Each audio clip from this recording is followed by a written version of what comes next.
James here, just jumping in ahead of this final episode of Season 1 of Live to Die to say a huge thanks to everyone who's listened along so far. Or if you're just jumping in at the end here, thanks for checking it out, although I do highly recommend going back to Episode 1 because that's a whole serialized story thing. Regardless, I just wanted to say a huge thank you from the bottom of my heart to each and every one of you who've taken the time to listen to any of our episodes. It means a lot to us. We started this little over a year ago now, although we haven't been putting out episodes for a year. It just took us a while to get working on it.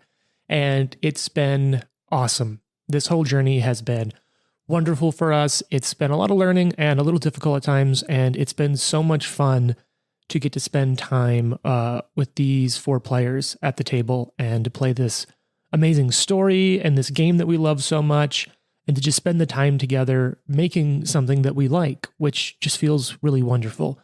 I do have a favor to ask, though, and I asked this last week, so please, allow me to repeat myself. I'll keep it brief. If you have the opportunity, whatever platform you're listening to this on, please take a moment and rate and review the podcast. It makes a world of difference to us and helps other people discover it. It also gives us some feedback, if there's stuff that we can work on. Regardless, though, please rate and review us. If you have any questions or comments, reach out to us on social media. All the information is in our show notes. That's the absolute best thing that any one of you could do to help us, and it's what we'd absolutely love to ask any of you to do. If for some reason that still doesn't feel like enough and you are still so excited and want to help more, we would like to let you know that we do now have a Patreon up. There's not really going to be a whole lot of stuff locked behind the Patreon wall. We're going to have some talkback things occasionally and some other small stuff. We'll mention it at the beginning of this episode a little bit, but I wanted to give you that heads up here. The biggest thing you can do is to rate and review us, but if you'd love to do more, we'd love your support in any way you can, and the one way you can do that is going to our Patreon, and that's patreon.com/live-to-die-pod. Patreon.com/live, LIVETODIEPOD, Live to Die Pod. And going there is a great chance to support us and help us work on our equipment and our hosting costs. A lot of our players drive up, so gas or lunch is sort of a big deal. This is never going to become a day job for any of us, but maybe we can help defray a little bit of the costs of the time and effort we put into the gear and the recording. Well, I've kept you long enough. Please enjoy this epilogue episode. And if you enjoy this, make sure you tune in next week because we'll begin Season 2, in which we're going to be playing Paizo's Kingmaker Adventure Path.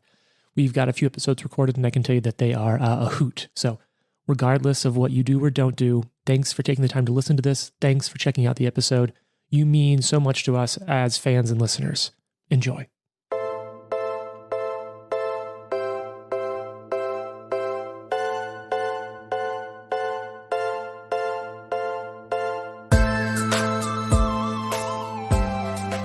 Roll dice, be nice, and stay tuned.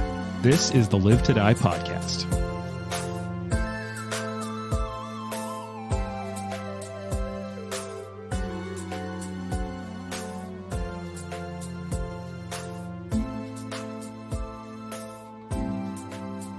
So, just looking back at our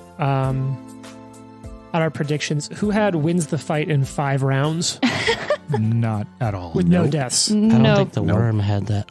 Yeah, nobody thought that. The worm definitely didn't have that. I think all of you really fixating on exactly how it mentally invades and then like really digging into that. Because I think there's a whole world in which you're like, okay, yeah, it mentally invades people. Check. I'm sure it's just like a save we make with an ability it activates. Let's use our next usage of this to figure out its weaknesses or like what its special abilities are. But the fact that all of you were like, all right, let's focus intensely on it. And the answer happened to be something that was a little old school D&D. Like that's sort of Tomb of Horrors. Like anyone who looks at themselves in the mirror, sort of like it was a narrative choice. Like there's a die roll if you respond. And I'm upset with myself that I waited this long to hit record because we were just talking about this a moment ago. And Jane was even saying like, oh yeah, I 100% would have told the worm to go like fuck off. Mm-hmm. Oh, totally. Mm-hmm. And in fact, when we learned that, I was like, have I already done that? Like, I did that too because I know I talked shit to him, but I didn't know if it was in my head or out loud. Like it made me nervous for a second. Yeah, absolutely. Yeah. So there's so many things, honestly, that I think I think just our personalities as players, we like want to know all the info and get all the background. Like we are researchers, I think, at our core. And I think if we hadn't gone about it that way, I feel like the worm prophets would have shown up to this and like effed us up. I feel like we wouldn't have known how, talking back to it basically gives you the potential for being invaded. And we also like maybe wouldn't have known anything about Kenzen if we hadn't passed that first check with Jared rolling. I think you had to get like a 16 or above, right? Like, so there's just 16 or 17, like right on. Yep. Yeah, there's just so many ways that like things could have happened that we did not see coming. Yeah, it's kind of wild. And then you all rolled really well. We were talking about that. And here's what I'll say. All of us. Even Jane. Yeah, you know what? Like, what didn't come up once in that entire fight? All right. No. What? Tell us. But it was good. It was good. Look, we all hope it's good. And it was. We'll have to like go back and listen to what the lowest roll was. It does say probably not going to be good. Yeah. So there's a chance. Well, it was. And I've said it before and I'll say it again. Fuck you, Sherman. Look, and I'm going to tee this up. I'm going to put it on the recording. So either I'm going to really have to hold myself to this or just edit this out in post. That we're going to go into, I think, a lot more details. We have a Patreon. We haven't really been talking about it because I really wanted to finish this first season of the show before I did. But I think we're gonna take some time and think about how these final episodes went, and we're gonna kind of record us talking about it. We're gonna go way behind the screen on numbers and answering questions about the plot, and we'll put that up on the Patreon. So by the time this episode airs, go check that out. Subscribe, throw us a $1 or $2 a month if you're feeling saucy and At Live flush. to Die on Patreon. I think so. I'll put it in the show notes. Check the show notes and our social. So I don't want to spend too much time talking about like the numbers, but yeah, like you rolled well and it wasn't easy. That natural 20 will save from you, Trent. Like we were talking about it. Jared would have required only a natural 20 to even succeed. Yeah. And the fact that you rolled it, like you rolled to decide who it affected. Right on the table in front of everyone. And I was like, who's it going to be? Because at this point, like, I think one of its biggest threats was Drosharis. I was like, okay, he's a big threat. He's like a big personality. That is not what I expected out of this fight. I expected Drosharis to get nerfed a little bit just because it was such a powerful caster and it could move away from him and, it had shit ton of actions when it has time stop. So I kind of expected Drosharis to struggle. Yeah, you know what was honestly a harder fight? The lesser... Oh, wow, just dunking on the end of the story, how much it sucks. Yeah, this wormy shit. This one went well for us compared to others, that's for sure. Right. It did, but I have to say, like, I think the lesser deaths are obviously the one that we all think of like, oh my God, that was so hard. But another one that I thought was really hard and unexpected in a lot of ways was the first Sack Hill that we fought when we first met the Psychopomps, and it had like isolated Dro and Val. Yeah, and it was like everything, like we were all separated. We couldn't see anybody. We couldn't do anything. Like that was a really intense fight also in a way that I thought this would be more like of like spells that kind of throw us off our game more. I chewed and stabbed that thing to death. You did. Well, Jane, you and I just the other night were talking about like tropes we like in movies and film. And we were talking about like the everyone comes together and then kicks ass trope. Yeah, of course. Which I think was really kind of fun to see here because you did kind of have that in other boss fights where like the first boss fight into chapter 1, a couple of you were isolated from each other and couldn't work together. End of chapter 2 was the Grey Death and your attention was kind of divided. The building was coming down. There were Grey Gardeners. Had you saved the people who were at the party? Mm-hmm. And so like this is the first time as a boss fight, you kind of all got to do the right stuff, like swagger walk in together. Yeah, that was cool. And you even had that. Just no chance of like splitting damage. Yeah. Like there's one creature and we're all just piling on. We're all just piling on at once. Splitting damage, I think, is the bane of Pathfinder 2nd Edition parties. Mm-hmm. Yeah. Also, that's how you lose fights. Is it fair to say that had we not killed them first, the worm prophets would have showed up to this fight? Oh yeah, the gap between it talking and you shooting was it attempting to magically conjure all of them there. Yeah. We'll get more and into it didn't that. know that they were dead? Yeah, this is where I'll save a lot of this for the more conversation, but it talks a lot about like its worldview and how it sees itself. And it has some emotional blind spots. Mm-hmm. So interesting. Yeah. Its father. It has a rough relationship with its father. To be fair, its father, it used to be a bigger worm, and then it got cut in half. So, Gotcha. yeah. It sees its whole self as its father, and then it's it and its brother as its current self. Sure. Well, let's, I don't want to cut the time we have in half. So let's go ahead and jump. Thank you. Right in to our story where we're at. Drosharis has just cut himself out of the belly of the conqueror worm, strode out. Fox is still technically in its dead body. I did look up the mechanics to what to do if you die while something's swallowed whole. Mm-hmm. And it's I think it's like automatic that the people that are nearby the corpse just pull you out. Yeah, if you have the time. And we definitely have a few rounds, so... I slip and slide out of there. Nice. You climb your way out the hole that Drosharis cut. Yeah. Holy fuck. You're right. You're alive. Am I? You are. look alive. Oh, And he like looks at his Are hands we? and there's like worm juice and... sorry, I don't have prestidigitation. You just have to keep that on for a while. I feel like Val still has her gun out and just like fires a couple shots into the conqueror worm just to make sure. Twitches a couple times. Fox is in there. Let me get rid of this acid rain as well. I come out and I'm like, what the fuck? The only damage I took the whole time was Watson's acid rain. Is it? I reach in and pull Fox out. Ugh, thanks. Like I imagine I grab the end of your halberd and just... Is it over? Val certainly wants to do like a perception or a medicine or something on the worm and make sure it's actually dead. Okay. Yeah, I'll do perception on the worm. I've got your perception check over here. Sure. It seems pretty fucking dead.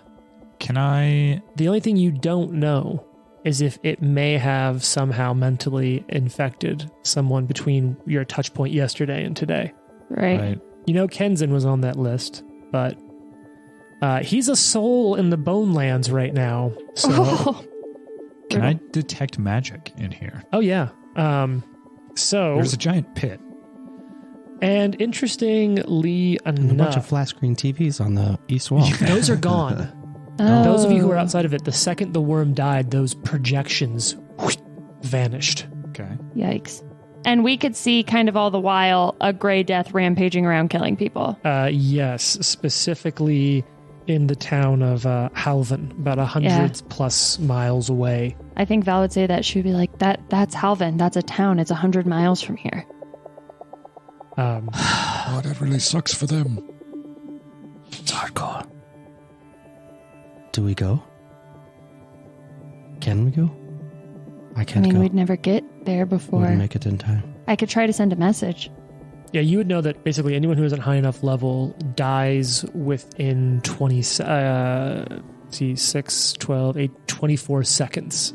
They are dead. Anything within 1,000 feet of it dies in 24 seconds. Can It's I roll smaller a than, like, society 15th level. to see if I would know anybody that's nearby there who could do something useful? I mean, it's already been long enough to have killed the majority of that town. Yeah, I'm just saying. Sure. Now, though, if the worm is dead, is that other worm still... If the conquer worm is dead, Is the gray death is still the gray alive? death still out there terrorizing Hawkinsburn or whatever you said? Give me a religion. Someone can give me a religion check. I can do that. Is Huckleberry still out there? Huckleberry Fairy. Mm-hmm. Still rolling hot, guys. Natural 17. Hey, What's that total? Terrible math. 46. So you'd suspect that the worm's power sort of triggered its release, but the spirits are in there. It's not like it maintained them. That's where they are. They're trapped in those things. So the spirits were released. The ghosts. Yeah. There's no reason that they would stop existing. Yeah.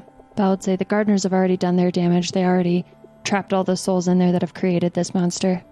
The worm just let it out. Is there perhaps some group whose aid we could enlist to help get these things out of each of them? It has to be people just as hardy as we are, at least. The Grey Death will kill anything that comes near it. There in a few are none seconds. as hardy as me. True.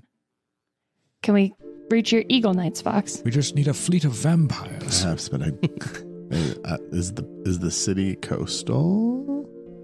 No. Do I know anybody that would be around that's a badass? Not near Halvan. I'm double checking. Halvan. I think the best we can do is try to prevent the others from releasing what's already there. Oh, I'm so tired. Unfortunately, I think they are. There's nothing we can do to help them. I agree with Fox. So, Trent, your detect magic. Real quick, Jane, I wanted to pull up a little more for you. We don't know a ton about it. Halvan's only a population of about 2,000. It's a large town. I'm checking my Galarian.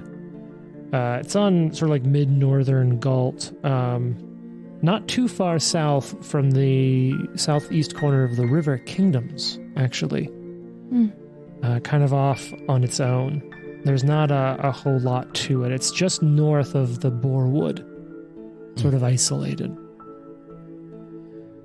Trent, you do pick up a level 19 divination aura. It sort of near one of the statues. See, remember how there's 3 statues where the worm started? One of them was collapsed. Your giant chasm you opened collapsed. The already collapsed statue down into it, and in that rubble, you pick up a level 19 divination aura. Ooh. So there's that. I may even Stormwind. So it's down in the chasm? Yeah, it I fell may down. even like Stormwind flight. Go down there, see if I can figure out what it is. Yeah, or with Fox as well. Yeah.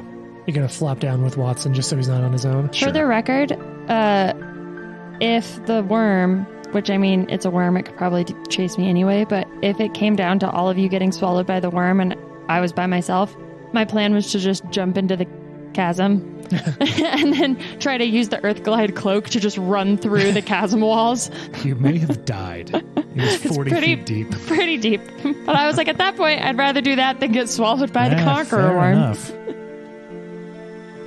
In the rubble, you find an ornate crown with an incandescent gemstone set into it. I actually have an image of it. I'm not going to play the song bit, but it looks like this.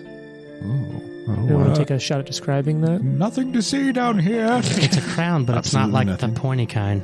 It's got Yeah, like kind of curves and swooshy. waves on the top. Our historian, talk to us. Okay. It's definitely got an Art Nouveau type feel. Got curving organic lines. Silver with some sort of like topaz color center stone. And a bunch of smaller blue stones all around it. Cerulean. Well done. Those are Cerulean. well done. Yeah, there's- This is Like, this is Don't watch the. Prada. Nobody gets that. Nope. Oh, it's been a while. Yeah. She says, I got a blue sweater on, and she's like, actually, it's cerulean. Great movie. Yeah. Is it actually? I just remember enjoying it a lot when I saw it. It is not necessarily a Yeah. great movie, but it is Okay. a good movie. But it's not, but it is, but it's not. So It's Watson, complicated. you pick this up. This is the magical thing. Cool. He flies back up and It's like, I found this crown. What the fuck does that do? I don't know, but it is very high level divination magic. Shall I put it on? Anybody? What do we have to You lose? have to take off your little scarf, I Sure. think. No, Can you take off slots that? are no longer a thing. It's Yeah, total that's right. invested Put it on. items.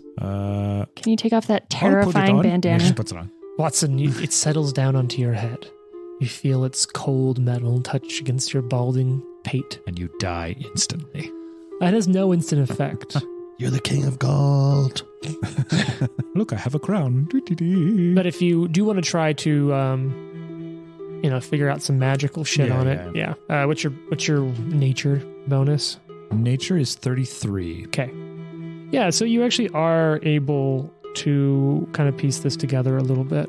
This is something known as a third eye. Oh, I have one of those already. When invested, this ornate crown and its incandescent gemstone meld into your head and take the form of a tattoo. This grants you otherworldly sight and allows you to read auras. No one but you can manipulate the third eye while it's invested by you. Your heightened senses and ability to sense emotional auras grants you a +3 bonus to perception checks.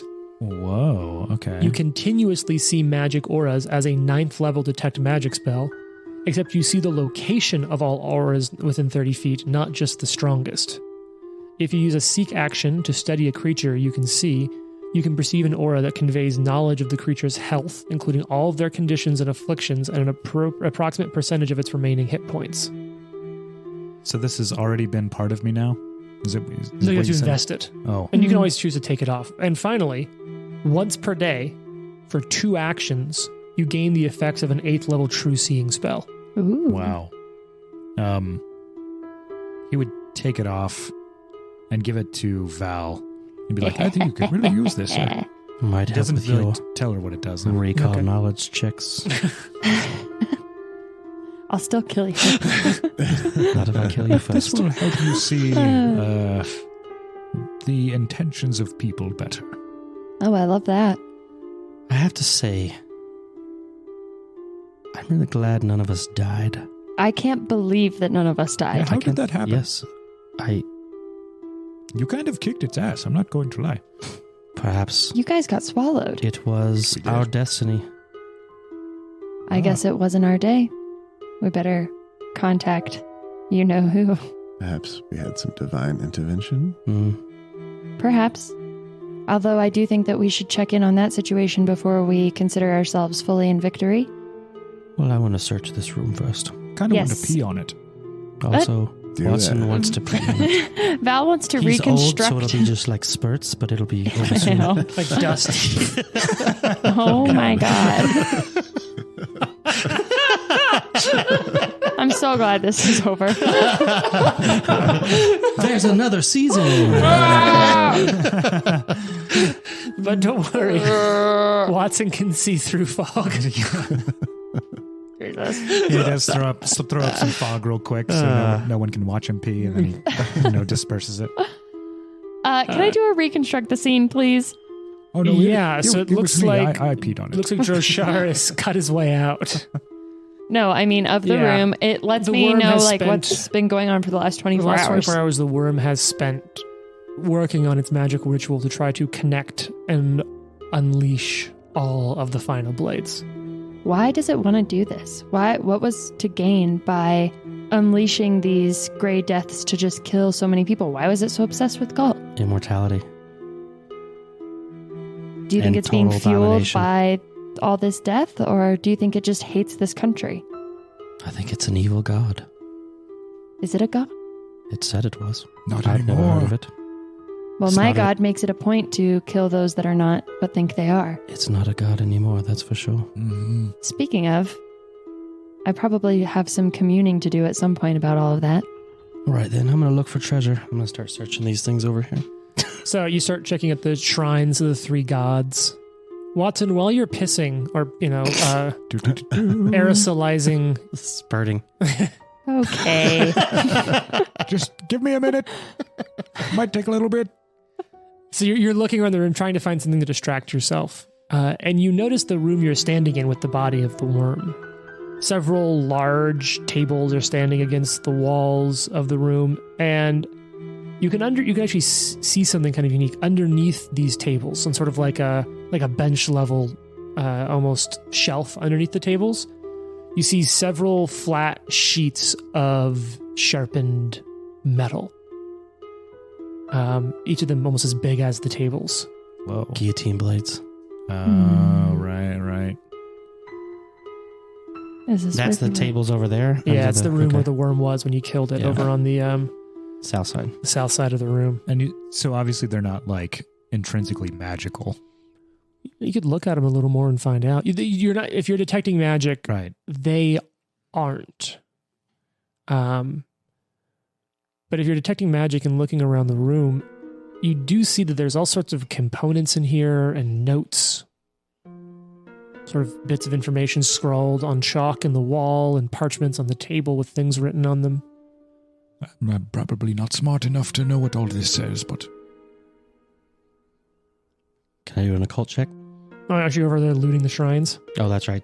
Are these Val- shrines, are these sarcophagi or? Those are shrines just- to the okay. 3 gods I mentioned in the last episode. Yeah, I didn't know if these are things I can open though, or like. No, they're just Okay, cool. shrines. And they're old as shit. Okay. But yeah, Val will come look around with Watson.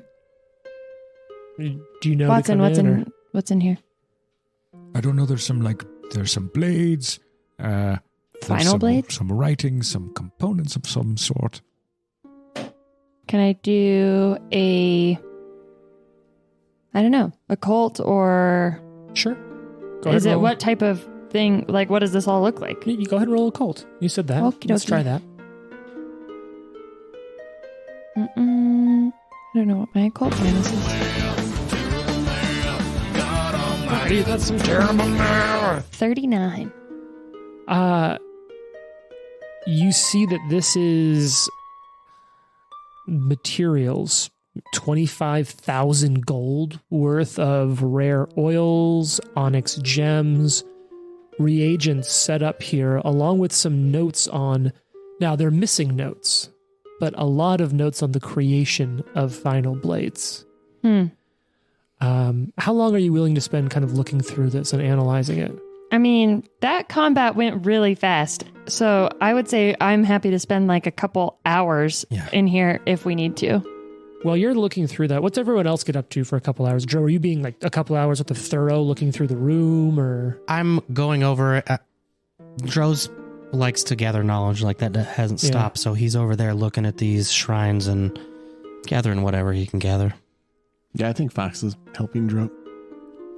So, is the oppression of the will of the conscience sort of still there? Gone. So Watson's going to go sit in a corner and try and commune with the spirits then. Okay. Cool. You're able to find some. It's just sort of people coming back.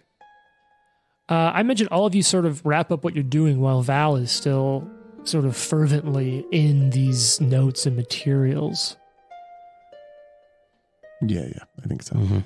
What would you do as you wrap that up and see Val over in the room just working at if that? she's doing occult checks, I'm going over there to help. Yeah. Doesn't look like there's much over there, Val. It's all about how to make final blades. There are some things missing. Val and Dro,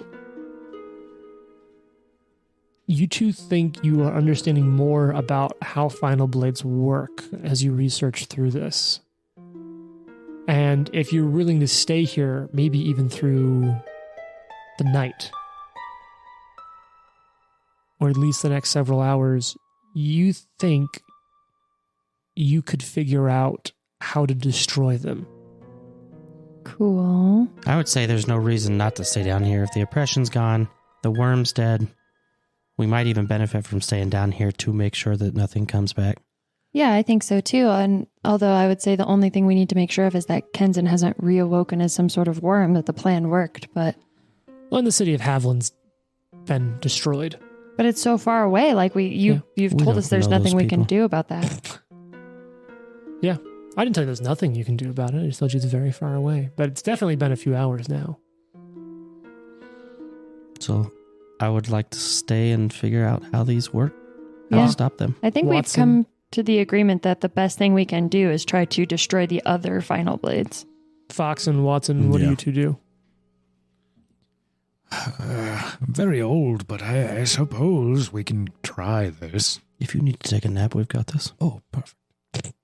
Yeah, I think Fox is just aiding. Also, he wants to destroy these things too. I mean, Watson would start patching people up as they need. The only thing I need healing from is your acid rain. Well, So I helped. the two of you work. And I like to mention that there's sort of like almost some visual callbacks. The last time the two of you were awake late together and working was sort of like when you were keeping watch, when the two of you had the conversation, realizing perhaps how at odds you might have been or might have found yourself. But every time you start putting pieces together, I sort of imagine it's like the Wire scene, like, fuck, motherfucker. Motherfucker. But like each of you just starting to piece together, realizing it definitely took the worm to make these blades. And you feel like without a worm, making another one is beyond anything the two of you could imagine. But you begin to piece together a ritual. It would take 4 people to blunt a final blade. A primary ritualist who must be legendary in either occultism or religion. And then secondary members of the ritual using arcana, crafting, and the society. And then either occultism or religion, whichever one isn't used in the primary. Because we're doing mechanics to do this, did we level up after killing that monster? You did. All right. Oh, But don't worry about that yet. I'm The worried ritual about would it right take a now. day to cast. Needs 10,000 gold worth of powdered mithril and rare grave dirts. Anointing the final blade with powdered mithril and grave dirt, speaking softly and carefully to the souls trapped within, you think you can create a pathway connecting the blades themselves and the boneyard, letting them pass gracefully out of this life and onto the next. Interesting. They're like living beings. With this level up, Val would become legendary in religion. And I would become legendary in occult. And you know that, like, there's not a lot of 18th level fuckers just running around Galarian. Right. You're probably 2 of the only people in Galt that could lead rituals like this. It'd be 19th at this point. Sorry, 19th. 2 of the, like, Yeah. 2 of the only people in Galt who could lead rituals like this. And there's still a gray death just running rampant across the countryside. She would maybe even look at Dro and be like, what do you think? Are you ready to kill death again? Can't wait. I have a few things to do first, but I'm game. So I think we'll fade out there. And as we fade back up, distant voices can be heard approaching a door in a dark room. As the voices get closer, the door bursts open and a woman is removing her coat and gloves and tossing them onto a halfling that's barely able to keep up. I don't really care, Vith. Just get it done. Yes, my lady. And if he continues to resist, we may need to call upon some assistance. Blackjack? That old fool hasn't been heard from in decades. No, he will complete the assignment or he will face the consequences. Simple. Now go away, please. Yes, my lady. The halfling bows his head and turns to leave, but stops just at the door. Would you like me to get a fire going, my lady? It's supposed to be a cold night. The woman sits at her desk chair and starts to rub her eyes. You can tell she's got a headache from the halfling's voice. I just want you to leave. Now get the fuck out of here. The halfling quickly closes the door, Sorry. leaving the room dark again. A moment passes before the woman freezes in her chair. A quick glance to the pitch black corner on the other side of the room. She reaches inside a small drawer and her eyes widen, realizing it's empty. Fire isn't such a bad idea, Callie. The sound of a longsword unsheathing can be heard behind her chair, followed by small flames dancing down a black blade, extinguishing at the tip just inches in front of her face. I really fucking hate when you call me that. Yes, but I am feeling a bit antagonistic at the moment. The dark figure steps around the side of the chair, keeping the tip of the blade close to the woman's face as sweat begins to bead. One scream, and at least 10 people rush this room to kill you, Trisharis. I understand you are angry, but you do not have to be suicidal. You know, you taught me very well, Callie. So well, in fact, that I am happy to tell you there is no one else. They're all dead, and now you and I are the only ones left. As for my anger, you have no idea. But you will, right after you explain this. And Drosharis tosses an ornate gray mask on the desk. You always were my very best agent, Knight's Wrath. But you were too naive to stay alive in this game. Too blind to see a bigger picture. I was setting us up for the future, and Valentine was in the way. You really did turn out to be a disappointment. I saw you at the party. I didn't want to believe it was you at first, but finding your mask forced me to realize your hand in all of this. It was the eyes that gave you away. You always really had lovely eyes, Callie. Well, what do you wait? The sound of flames whirled around the room as the sword swiftly strikes the woman right at the neck, taking off her head and the back of her chair as her body slumps to the floor. Mr. Vith, could you come in now, please? The halfling opens the door and steps into the room with a sly smile, holding up a lantern to see. All taken care of then, Your Grace? Yes, thank you. Could you please get the carriage ready while I clean up a bit? It's time to go find her and finish the rest. And hope she's in a good mood. Okay, and we fade up on Valentine. And she is on a grassy hillside in what looks to be kind of the charred remains of a rather large building. There's parts of stone walls still standing and pillars, and it's looking out over the skyline, if you will, of Litron, so a little ways outside of the city. And as she walks through the wreckage, she comes to what looks to have once been like a grand entryway, standing among, she's standing there with like stone pillars and maybe some steps that are still there. But most of it is open air, like it's totally destroyed and burned. And she kneels down on the ground with a flower in her hand and lays it at the base of one of the stone pillars that looks to be like where something would open up into this building. And she hesitates for a moment, and then she places a glossy black feather on the ground next to the flower and draws a spiral in the dirt on the ground. How touching. I never took you for the sentimental type. And Val snaps up and immediately draws the pistol and the dagger, because it's not often that somebody sneaks up on Val without her even knowing that they're coming. And as she's looking in front of her, she sees this tall woman in a dark cloak. She looks like she's probably in her mid-30s, and she's staring at Val with these intense eyes, but what Val first notices is a red streak running through her dark hair and 2 dual sawtooth sabers displayed openly on her back. She's not even trying to hide them. And Valentine kind of shudders, she startles a little bit. Valentine de Castel, or shall I say Monte? You've been causing quite a stir lately, haven't you? Do you know who I am? And Val is clearly surprised and a little shook, but she still answers. And she says, Jacqueline, the blood mistress of the Red Mantis High Killers. Though to be fair, I always thought you were more of a legend. Good. At least Monte taught you some actual history. I'll make myself clear, Valentine. Your mentor was an apostate of our order. We take the job, we take the coin, and we do not concern ourselves with petty political disagreements. Monte believed that he could use the skills of those who walk in blood to tip the scales and curb what he viewed to be unjust power. He was a fool who got distracted by the squabbling of one insignificant little country. He left our order and we let him be.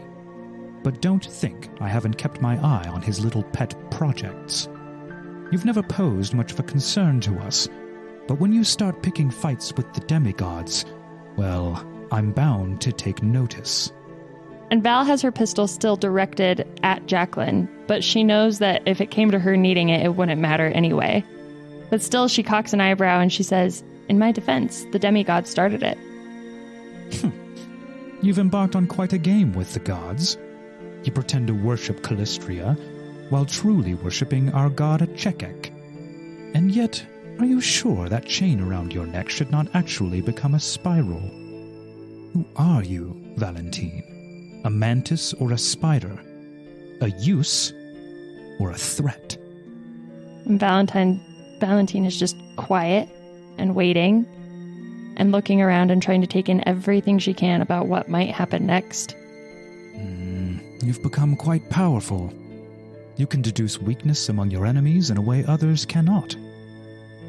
Consider this my first notice, Valentine.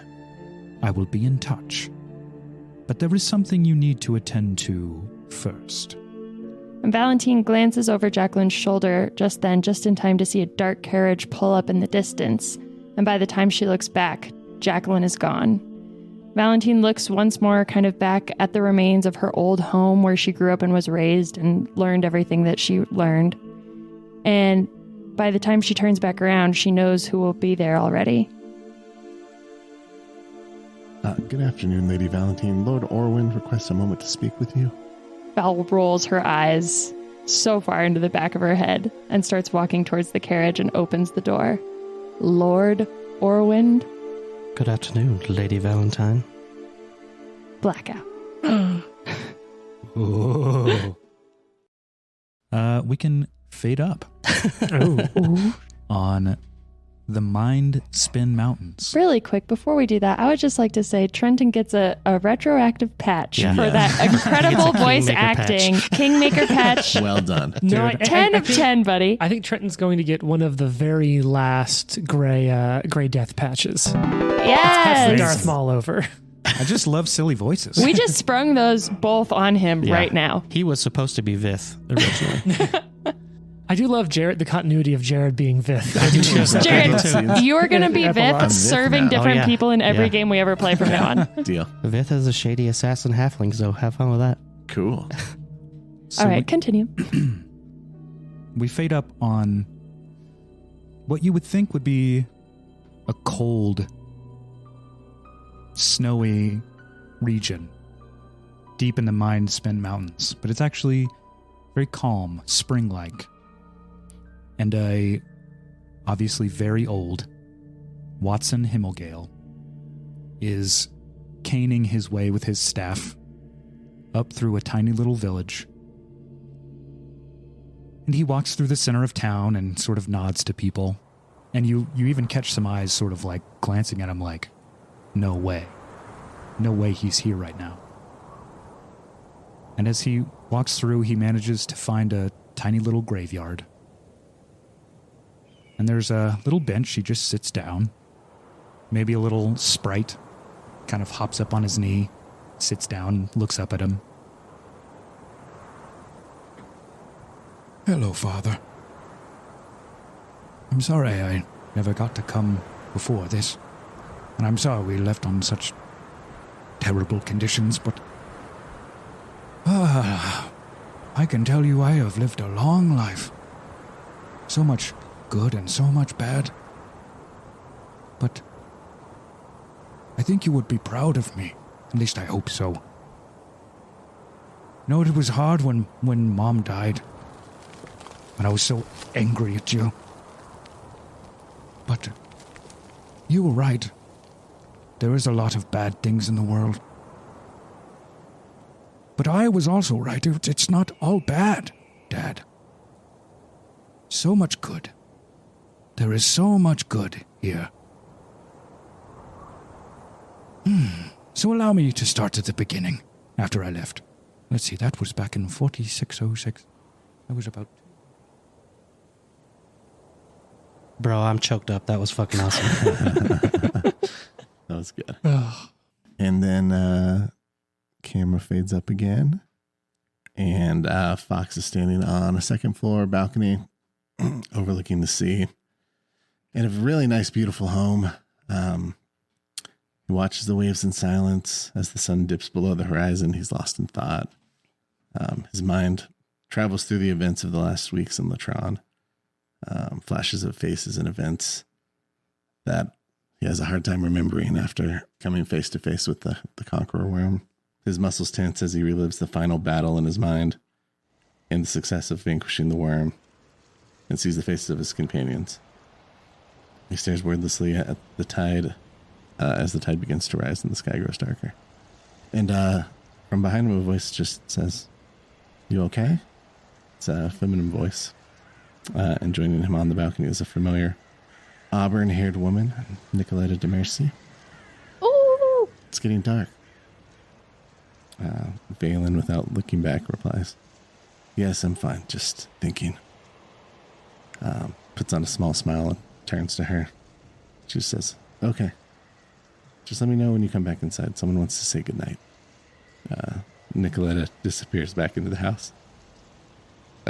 Fox stands there contemplating for a little bit longer and then makes his way into the house weaving down the main hallway of the upstairs, pulls open the door to a small bedroom. He smiles widely as he sees Nicoletta gently tucking into bed, a blue-skinned baby girl. Shut up. Protruding from her tiny head. Fox smiles. His smile grows warm. He leans down, gives the little one a kiss, and rustles her hair. He nuzzles her affectionately as her tiny eyes close in peaceful slumber. Then Fox says goodnight, walks upstairs to his room, and puts his halberd in a chest, locks it, and walks back out onto the balcony, overlooking the sea, quietly contemplating. Jared's the dad in real life and in the game? Vic didn't know he had a Hawkeye family, did you?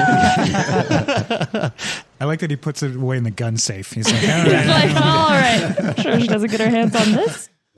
Well, you're retiring, Oh my right? God. So it's an idea. You're retired. Mm-hmm. Wow. Let's talk about Galt. What a In the piece of shit. days that follow, word spreads. The gardeners have fallen. Yeah, New they did. factions begin to arise across the country.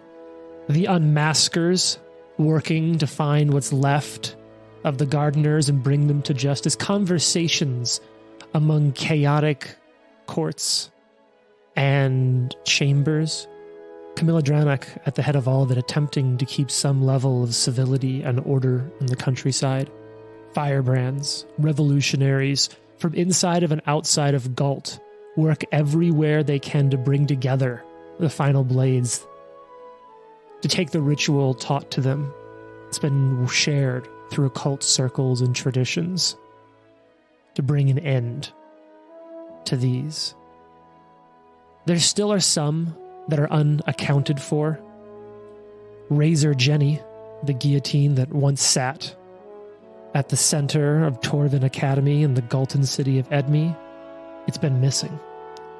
No one knows where it is, but rumors spread that a occult society holds seances somewhere deep below the city, attempting to talk to the spirits trapped inside of the blade. Margus the Chopper. Well, eyewitnesses in Isarn swear they saw a single hooded figure in a blacksmith's apron load it aboard a wagon and drive it out the eastern city gates. The guillotine's been gone for weeks now, but now a vigilante calling himself House Setter's Vengeance stalks the outskirts of the city. And the folks in town say his butcher's blade is made from a fragment of a final blade, as he stalks down any and all he believes to have once worn the gray masks. Who the hell is that? There's still more that are left undone. And you realize that this is all coming from a man sitting in a bar. You know, a lot of people I've heard contemplate and talk. All sorts of rumors about who it was, the figures who took down and toppled the monastery of the gardeners. There are some who say they were agents from outside. Others, I've heard tell, wax poetic about the different entities and groups here within Galt that it could have been. It's probably one of the most popular pastimes I've come across in my weeks here in Galt, speculating on who they may be. Some claim to have even met those adventurers in person. Who's to say what they really are, though? Man slaps down a gold coin on the bar, way overpaying for his beer. Stands up, grabs this musical instrument that had been playing itself and slings it over his shoulder. Tips his hat, a large feather in it, to the barkeep. As you hear someone from the door call to him, "It's time to go. Oh my God. We've got work to do." The bard strolls out into the road and climbs into a wagon, a part of a small group, and sits down next to Nelibet. We're getting a Tulip Nelibet team up at the end. Did you find out anything new? Well, rumors of Carmine Nell, a final blade, they're hard to come by. But last I heard, someone heard and saw something of it just outside of Tregan. And the sounds of it, a night hag has gotten her hands on it. If we're to rescue all the souls of your fellow worshippers of Pharasma trapped inside that blade, we better get there soon. And from the back of the wagon, when are we going to get something for dinner? Yeah. Let's go, Yes! Kenton lives! Tune in next season. Thanks, everybody. The end, everybody! Good job.